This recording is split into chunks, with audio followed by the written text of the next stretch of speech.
Hello friends, আমার নতুন ভ্লগে সবাইকে ওয়েলকাম। তো দেখো ভিডিও তোমাদের সাথে শেয়ার করছি। তো এটা দেখে কি বুঝতে পারছো তোমরা? তো কিছুই বুঝতে পারবে না জানি। তো চলো ফার্স্ট থেকে তোমাদের ভ্লগটা তো দেখতেই হবে, একটু স্কিপ করলে হবে না। তো ভাবছো আমরা কোথায় যাচ্ছি। তো দেখো সকাল সকাল হঠাৎ করেই প্ল্যানিং হলো যে বৌদির বাবার বাড়িই যাব। তো যার জন্য দেখো সকাল সকাল রেডি হয়ে বেরিয়ে পড়েছি। তখন বাজে 11টা বেজে গেছে। আর দেখো তখন কিন্তু মেঘলা মেঘলা ওয়েদারও করছিল। আর এদিকে দেখো শ্রী কিন্তু বদমাইশি করছিল, বলে আমি সোয়েটার খুলবো, আমার খুব গরম করছে। তো তারপরে দেখো আমরা ট্রেনে উঠে পড়েছিলাম। আর আমরা একটা ট্রেন মিস করেছি বলে অনেকটা সময় দাঁড়িয়ে থাকতে হয়েছিল ট্রেনের জন্য।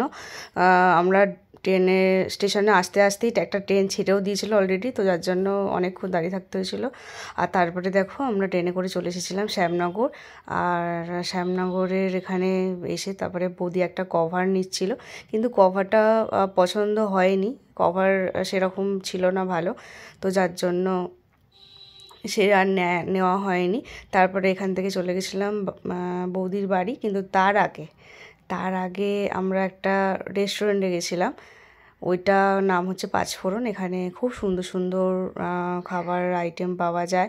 আর এখানে সব রকমের, তোমরা যারা শ্যামনগরে থাকো যারা, তো তারা জানোই যে এখানে এটা কতটা সুন্দর। আর যারা আসেনি তারা একবার আসতে পারো, এখানে খাবার ট্রাই করতে পারো। খাবার দাবার ভালোই, আমার তো বেশ ভালোই লেগেছিলো। এখানে নেওয়া হয়েছিল মটন বিরিয়ানি। তো খুব ভালো মটনের পিসগুলো বড় বড় ছিল।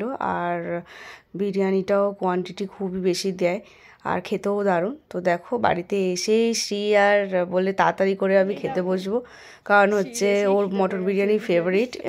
মটন বিরিয়ানি তো বেশিরভাগ জনের ফেভারিট, সেটা নিয়ে আর আলাদা করে কোনো কথা হবে না। তারপরে এতটা বেশি পরিমাণে বিরিয়ানি খাওয়া হয়েছিল যে খেয়ে আর নড়তে পারা যাচ্ছিল না। আর তারপরে আমরা একটুখানি রেস্ট করে সেই বিকেলবেলা বেরোনোর সময়তে আমরা কিন্তু দই খেয়েছিলাম। তো দই কোল্ড ড্রিঙ্ক সবই নেওয়া হয়েছিল, কারণ তখন আর পেটে জায়গা ছিল না। তারপরে খেয়ে তখন 5:30 পৌনে 6টার নাগাদ আমরা ওখান থেকে বেরিয়েছিলাম। এই শ্যামনগরের ওখানে একটা বাজার কলকাতা বলে একটা শপিং মল ছিল, ওটা মনে হয় নতুন হয়েছে। তো ওখানে আমরা গেছিলাম। তো এখানকার কালেকশানগুলো খুবই সুন্দর, যারা এখানে থাকো তারা তো জানো। তো আমরা ওখানে গেছিলাম। আর এখানে দেখো ব্যাগ জমা দিতে হয়, ব্যাগ জমা দিয়ে আমরা ভেতরে গেছিলাম। আর খুব সুন্দর করে দেখো ভেতরটা সাজানো, খুব ভাল লেগেছে মলের ভেতরটা। আর নতুন নতুন কালেকশানগুলোও তো দেখে মানে মনে হচ্ছে কোনটা ছেড়ে কোনটা নেবো এরকম একটা।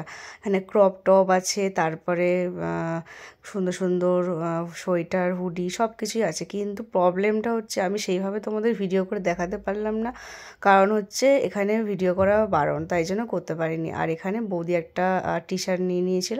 তো বৌদিকে বললাম তুমি দেখো পরে কেমন লাগে। তো দেখো বৌদি টি শার্টটা পরেছিল, দারুণ লাগছে, এই কালারটা দারুণ। আর শ্রীও নিয়েছিল একটা টি শার্ট, ওই দেখো ইয়েলো কালারের একটা। বৌদি নিয়েছে বলে ওই জন্য ও বললো আমিও নেবো, আমিও একটা টি শার্ট নেবো। তো তারপরে দেখো আমি একটু রিলস বানিয়ে নিচ্ছিলাম ওখানে। তো এইসব করার পর তারপরে ওখানে বিলিং করে আমরা বেরিয়ে পড়েছিলাম। আর একটা কথা বলি তোমাদের, যারা আমার ব্লগটা ইউটিউব থেকে দেখছো তো প্লিজ চ্যানেলটা সাবস্ক্রাইব করে দিও।